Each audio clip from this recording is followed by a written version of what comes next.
Joey Clark. Welcome back to News and Views in the Afternoon. I'm your host, Joey Clark. And as promised, right across the desk from me, we have United States Senator Katie Britt in the studio. Katie, how you doing today? I'm doing well, Joey. Thank you so much for having me in. Appreciate it. Always love being with you and Eddie. Of course. Good to be back in the chair. And so what brings you to Montgomery? I think you were down at the legislature or something like that? No, well, obviously, got to come home. We ended up voting at 5:15 a.m. Yesterday morning, and so then got to come home here. And as you'll know, I'm proud to call the River Region home, and got the kids off to school today, and then gave a Washington update both to the House and to the Senate, and then got them over here. I mean, scoot up to the mic a little more. Sure thing. But so the big thing that's been happening in Washington, we just kind of gave the audience a flavor, and we've been talking about it for the last few weeks, as you know, the supplemental spending bill, where first they tried to combine Ukraine funding, Israel funding, along with a border security package. In my humble opinion, not much of a security at the border. And then, so when that failed, they pushed through, the Senate did, just the Ukraine and Israel funding, also some to Taiwan, I believe. You voted, I believe, no on both of those. Thank you for that. So what is your sense of how this process worked? What went so wrong with this? Well, I think this is a perfect example of how broken Washington, D.C. is and how out of touch the people who are there are from everyday Americans, and that we kind of have our priorities mixed up. So we have a couple of things to talk about on this. First, I think fundamentally, what I think is just a real problem for every American across the country is that we have not actually passed appropriations bills. Right. So if you look back, and I remember when I was home driving around, I heard y'all last time and called in, but we finished our work. I'm on the appropriations committee. And as that, we have 12 bills that we're supposed to pass to actually fund the government. This spans everything from, DOD, our Defense Department, to border security and anything in between. But it is our job to actually fund the government here in the United States of America. We were supposed to do that by September 30th. So we're 130 something days into this fiscal year, and we have not passed one bill. Not one bill has gotten to the president's desk. And in fact, Chuck Schumer hasn't even put an appropriations bill on the floor in 105 days. And I say that for your listeners because if you haven't done an appropriations process, so if we don't know what we're going to spend, how in the world do we pass a supplemental? By definition, a supplemental supplements something fee-based funding. So if you look, we are $34.2 trillion in debt.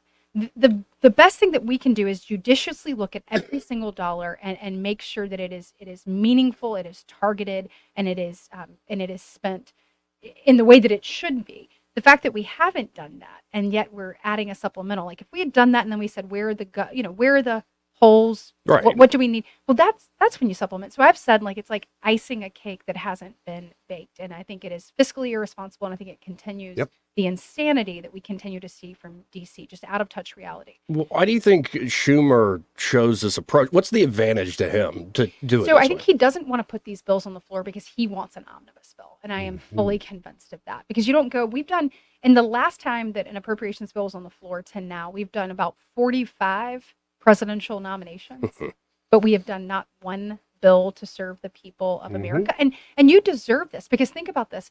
If we have an omnibus, then I've already said I would vote no on that. Right. That's like Chuck Schumer behind closed doors getting to decide how your tax dollars are spent. That's not good for anybody. Nope. I also don't believe a CR is good. A continuing resolution means that we sustain last year's level. Right now, under the FRA, it would also give a 1% cut. Here's my problem with a CR. First off, it actually, in my mind, ends up giving priority and opportunity to unelected, nameless, faceless bureaucrats. Yes. And they get to decide how your tax dollar goes. And we know that Biden has chalked these agencies full of left-wing activists.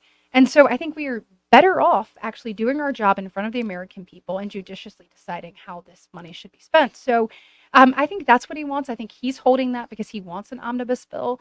And I think that when that happens, the American people are the ones that lose. Yeah, we lose. Yeah, absolutely. And again, folks, we're talking to United States Senator Katie Britt. And with the border part of this deal that was Yeah, worked let's talk on about that. forever with Senator Langford, I think, taking point, why did this fall through? To me, it seemed like this was designed to fail. That's my cynical side. Got to give everybody their talking points going into the presidential election. And I think they knew they were going to force the other military side of things if the border fell through. But why was it so bad? How did this not solve the huge Yeah, problem? so if that was a design, Senator Langford certainly was not part of it. He is a really good man, and I think worked diligently to do the best he can. But the problem you have here is that Democrats don't share the same goal that we do. Our goal is to secure the border. They don't actually. That's not their goal, and I think you saw that both in the conversations that occurred and even the talking points after that this legislation was unveiled. I think you can see that that's not their goal by a couple of the things that they didn't allow into the bill. The most potent to me is parole. So if you look at asylum, there was a lot of talk about asylum, and asylum is something like the standard of fear that someone says that they have. There was talk about that. There was movement on that, and that's something that really the drug cartels have been exploiting, kind of giving these people 100%. their talking points, telling them what to say so that they can meet those standards. And obviously, where there is somebody who has a genuine, there is a genuine credible fear, you want to make sure that you're able to facilitate that. But the problem we have with the parole part is that is a presidential prerogative. And they were not willing to meaningfully touch parole. Now, I want to go back to President Obama. So you go to Obama and Trump. They used that presidential power to the tune of about 5,600 people a year on average. Okay. So that's how many people Obama and that's how many people Trump on average use that presidential power to parole into the country. 5,600. Now you look at Biden in a year. He was 3,000 people short of 1 million. Whoa. 5,600 and 3,000 short of 1 million. He is abusing that, and they wouldn't give up the keys for that. Another thing that they wouldn't do is talk about interior enforcement. We know that in order to get people, this mass migration to stop, you have to create deterrence. Yeah. One of which is sending people back who do not belong here.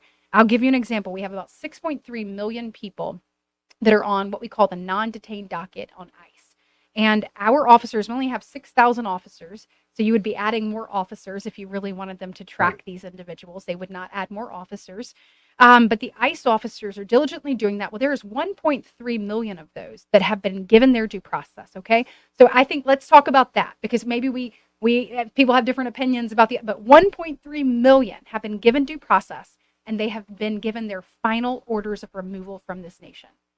And do you see him working to remove those I was individuals? just going to ask you, where are they at? No, Right. no. And so if he were putting those people on a plane and sending them home, people coming home is a deterrent Yes, from it people coming here. But when you have places like California that are saying, come and we'll give you everything free, I mean, of course, these people are going to take that risk. They're going to pay the drug cartels, and they're going to try to come because Biden has created this. And that's what we are missing. That's what the mainstream media is missing. He did 94 executive orders since the time he got in office, undoing everything that President Trump did.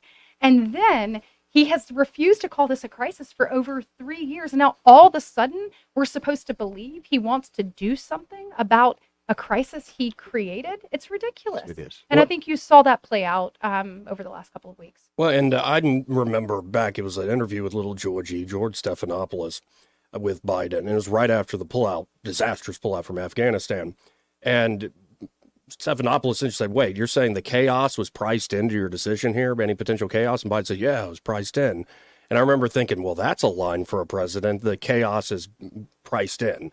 We're planning on the chaos. So it's not just the border. It's not just Afghanistan. It is larger foreign policy. And I really want to get your sense of where that's going, where the world is going. In particular, you're hearing a lot of your colleagues in the Senate. It is cool for folks who don't know. Everybody under 45 voted against the supplemental. It's cool seeing a new generation, a new class kind of standing up with their own point of view.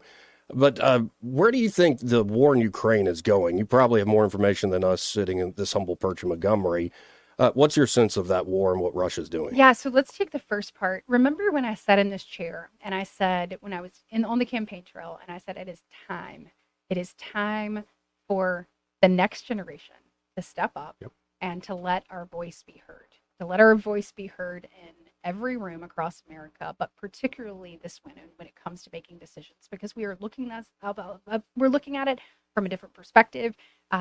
Most all of us, I'm obviously the only female with school age kids, but most of my colleagues at that age, they have school age kids, and we're saying, what do we want for this nation moving forward? And for different reasons, obviously, we all decided to vote no, but I think the one underlying thing that tied us all together is because we want to see us do what we need to for Americans first. Right. And I think I am of the belief that obviously, there is a role for us when it comes to, looking and trying to make sure that we stand firm with our allies, whether it be in Israel in the face of the despicable atrocities that occurred on October 7th. And I went to Israel after that, and watching the body cam footage of the Hamas terrorists and what they did to those children, to those parents, to those women, raping those women, it is truly beyond comprehension. And so anyway, I think there are various degrees of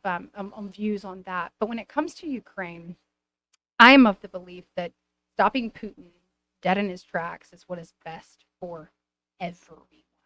Because if you look at this, an emboldened Russia isn't emboldened Iran, isn't emboldened China. You can even look at the kind of the strategy of appeasement that we're seeing from Biden across the globe. You look at what's happening with oil reserves, right? And Trump had a campaign of maximum pressure against Iran, which ultimately, kind of dried up the money that they had there. I mean, I think it was by the time Trump left office, it was less than like $8 billion they were making off oil. Now they're making $80 billion a year off oil. It has increasingly gotten up. And then you see that the loopholes that they're creating are coming. China is helping them exploit it and others. And so if you look at kind of that axis of evil, in my opinion, I think making sure that we stop that, making sure that we put the proper tools in place, I think is important for safety of Americans and obviously peace across the globe. And so lethal aid to Ukraine to help them defend themselves is one thing. Where I have a real issue is sending money to their small businesses, sending money to prop up their pension funds. Yes, again, let's go back to the fact that we were supposed to do our job for Americans by September 30th. And it is mind-boggling to me that we would have a sense of urgency on something outside of the United States that is not just rapidly occurred. This is something that we knew was here before we have a sense of urgency of doing our job for the American people. And so I think you're going to continue to see that. I'm not sure what's happening on the House. You've seen, obviously, both, some people have said, like, what about if it's a loan? And what about if this? So I think there's continuing conversations about these things. Obviously, Israel stopping Hamas is so important, y'all. I mean, they have said they will come back and do October 7th. Sure, they'll keep doing it. Again and again and again and again until they eradicate the Jewish people. I mean, it is their belief. That is 100% their belief. And then you look at our troops have been attacked over 165 times since October 7th. I mean, we had 3 soldiers killed. We had 2 Navy SEALs die in the line of duty. I had Secretary Austin in front of the Appropriations Committee as we talked about the supplemental. And my question to him was this: does Iran know where our red lines are? And I don't expect him to give me those red lines. I certainly wouldn't expect him to do that in a public space. My just question is, do they know? Right. Do they know? It's clear either we don't have red lines or we have not communicated them. I don't think we have them. The appeasement, the weakness that we are seeing is ultimately putting Americans in jeopardy. And then let's not forget, this all ties back to our open border, Joey. Right. The FBI director was in front of the Senate Judiciary Committee, and he said, I see blinking lights everywhere. This is the highest threat level we have had. I mean, you can see the number of terrorists that are coming across our border, both the southern and the northern border now. People know it's open season, the number of Chinese nationalists, the number of people from various regions that are clearly making their way here. And so we are exposed on a number of fronts, and there's no one to blame for that but Joe Biden, truly. Yeah, and it is an absolute mess. I think on Russia, what I find fascinating is that so many folks predicted they would control Ukraine within weeks. I mean, they have the Superior Air Force, all these things. They didn't. But I also find, I think, and correct me if I'm wrong, cutting them off from the SWIFT system stunning amount of international payments. They should have folded much quicker than they have. So is it really a new world where we're seeing Russia is able to go to India, go to China, Yeah. Okay. So then, and then look at BRICS, and this is something we should Right. be paying attention to. Mm-hmm. And you look at BRICS, you look at the continued expansion of BRICS. I mean, now they're bringing Saudi and others Yep. into that arena.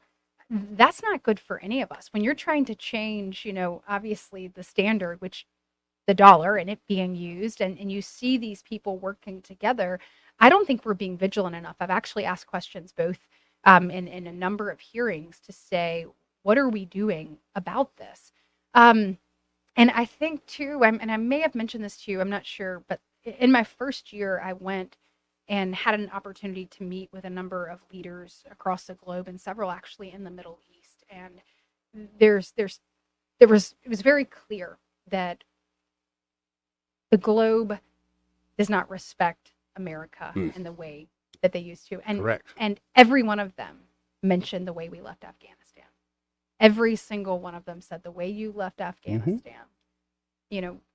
That he said, I don't know if you know this, but people fear you, and that's why you've been this. Yeah, but nobody right. fears people who execute like that. And then they talked about the lack of trust and talked about the president, and it really is concerning where we are in the world. And that's one thing too to think about with regards to Ukraine. If you look back to the 1994 Budapest Agreement, we told Ukraine, if you give up your nuclear weapons, if you give them up, then we will make sure that both your sovereignty and your borders are protected. And at some point, our word has to mean something. So we have to figure out how we are a good ally, how we can be respected across the globe, but we can't do any of that, in my opinion, until we take care of our home front first. And it's like my grandmother used to say.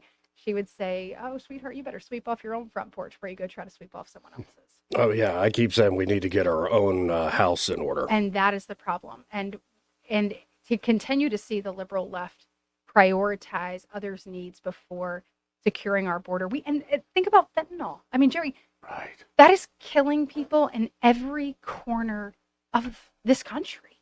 And poisoning, overdoses, the whole thing. And we know where it's coming from, y'all. It's coming from China. Right. It makes its way into Mexico. It comes across our border, and it's the leading cause of death between the ages of 18 and 45. So you would think for no other reason that you would say, yes, we've got to secure our border. And so the fact that we can't get Democrats to agree that that should be a priority, and that they want to continue to leave loopholes to exploit that. And when you exploit that, you make the American people vulnerable. Right. It's really mind-boggling and disheartening. Well, again, I appreciate your vote on these latest bills in particular, but Thank you. also the stand you're making, the video that comes to mind, it went viral. I think millions and millions of views, last I checked on Forbes Breaking News, is when you talked about after a visit to the border. And I think it was a joint presser with a lot of your colleagues up there. And the reason I would tell folks to go look that up, because I think it showcased not only your passion and ability to share in a very effective way what you saw, it also showed, I think, that you are somebody who was trying to build relationships behind the scenes. You were working the process. And then to see them come out and say the usual, bull crap that they do say, I think it was this very genuine moment of calling them out. I think that's why that went viral. I suggest people check that out again. And I just appreciate your time. I want to be sensitive of your time. And always welcome here, though, on this humble perch that we have of a program. Well, I appreciate it. I appreciate the opportunity to be on. Obviously, this is where I call home. And so when I am home, I have it set to 93.1 and get to hear y'all. Goodness. Yeah. And then when I'm not home, my dad gets to hear it. So no. either way. Even better. See, we Either say, Yeah, somebody's a guest, they're a guest, but when we don't have guests, we say a lot of Really get kind of things. goofy. All right, I'll do some more random calling. Please, please. Gets us off guard. But Appreciate I it. really appreciate that, and just I hope that your viewers know I am working diligently to represent the people of our great state and to try to work to bring some sanity, common sense, fiscal responsibility, and protect the values that make this country so dear every day in our nation's capital. So Well, Appreciate it. Thanks. And tell me how the whole prom went. Later. I will. Yeah. I will. Such You a better good believe story. it. You better That was believe a it. random run-in, and I thought it was adorable. Awesome. I Right will about do it. that. I will absolutely do it. Y'all stay tuned. More news and views in a second. We have Andrew Szymanski, newly elected city councilman, coming in. Be right back. He may not know whether he's coming or going, but whether you're going to work